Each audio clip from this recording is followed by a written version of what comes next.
La bêtise humaine revêt une multitude de visages. Il y a deux manières de l'aborder. Soit nous l'abordons de manière sérieuse, et là cela devient très triste, soit nous l'abordons sous le ton de l'humour.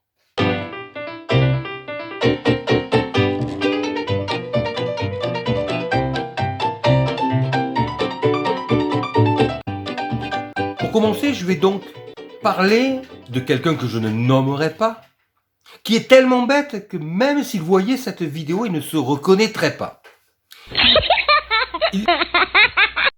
S'agissant d'un cas concret, je vais donc aborder ce cas en le traitant par des exemples concrets.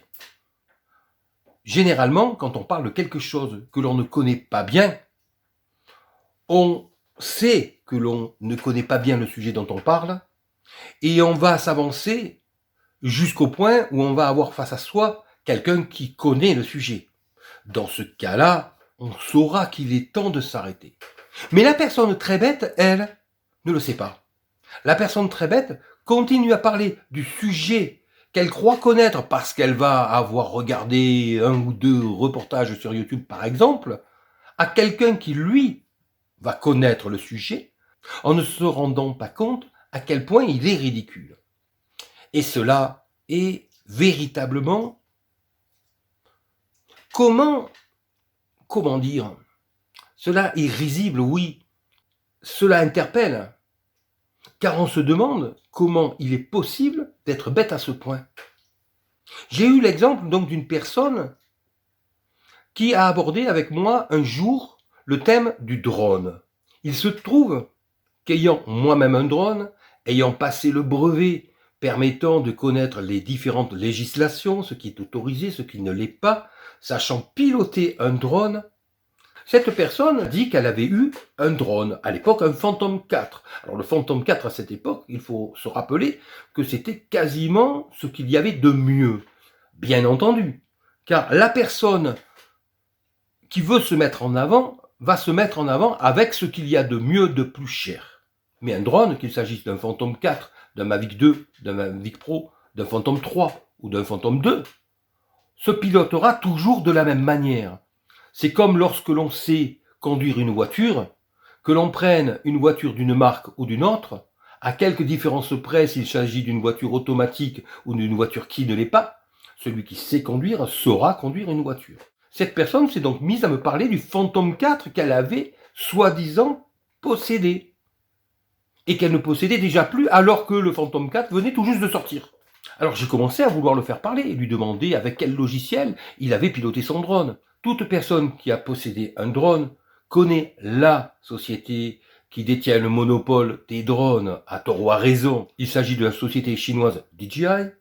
Et tous les drones de cette marque se pilotent à la base obligatoirement tout d'abord avec un seul logiciel qui est le logiciel DJI Go. On peut après en rajouter un autre en surcouche, mais à la base on est obligé de passer par cela. Et il s'est avéré que cette personne qui avait soi-disant eu un Phantom 4, qui connaissait les drones, ne connaissait pas le logiciel avec lequel on pilote un drone. Cela reviendrait à quelqu'un qui affirmerait avoir son permis de conduire, mais ne connaîtrait pas la différence entre la pédale de gauche, la pédale du milieu et la pédale de droite. On se pose à ce moment-là la question de savoir comment il est possible d'être bête au point d'affirmer des choses qui sont fausses, alors que l'on parle à quelqu'un qui, à l'évidence, connaît ce dont on parle. Alors, bien entendu, l'intérêt n'est pas de parler de la bêtise humaine. L'intérêt de cette question est de se demander ce que quelqu'un qui a un cerveau qui fonctionne de la sorte va pouvoir faire dans la vie. Comment quelqu'un qui fonctionne comme cela pourra envisager élever des enfants, par exemple? Comment pourra-t-il enseigner à ses enfants l'humilité de l'enfant qui va à l'école en ne sachant pas et qui va apprendre, alors que lui-même croit savoir ce qu'il ne connaît pas? Ne risquera-t-il pas de transmettre à ses enfants cette prétention, cette bêtise consistant à prétendre savoir quelque chose que l'on ne connaît pas, face à des professeurs qui, eux, ne pourront que constater ce phénomène. Les répercussions sont sans fin. La personne qui croit savoir quelque chose qu'elle ne connaît pas saura toujours mieux que le médecin qui sera un idiot, bien sûr. Connaîtra toujours mieux que les professeurs. Connaîtra toujours mieux que tout le monde.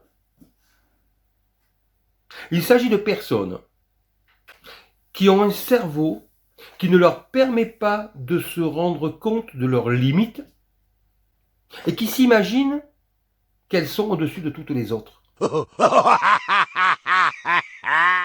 Cela les rend inaptes à apprendre, cela les rend inaptes à comprendre et cela les rend inaptes à avancer dans la vie. Cela s'appelle des gens très bêtes. Mais des gens très bêtes de ce type-là existent malheureusement et je pense que ce sont des gens dangereux dont il faut se méfier car ces personnes-là seront forcément des personnes frustrées et les personnes frustrées selon l'évolution d'une société, comme on a pu le voir par exemple dans l'Allemagne nazie, ont eu la possibilité de jouer un rôle qui ne leur demandait pas d'être intelligents, mais qui leur demandait simplement d'obéir à un chef. Et c'est là que ces personnes deviennent très dangereuses. C'est dans ce sens que les sociétés autoritaires ont toujours utilisé des gens bêtes qui trouvaient dans l'obéissance au chef, et je pourrais même dire au Führer, le moyen d'enfin pouvoir exister, d'enfin pouvoir dépasser leurs bêtises en n'ayant pas besoin de réfléchir. Les personnes bêtes sont donc des personnes qui sont potentiellement dangereuses et dont il faut se méfier selon l'évolution de la société dans laquelle nous vivons.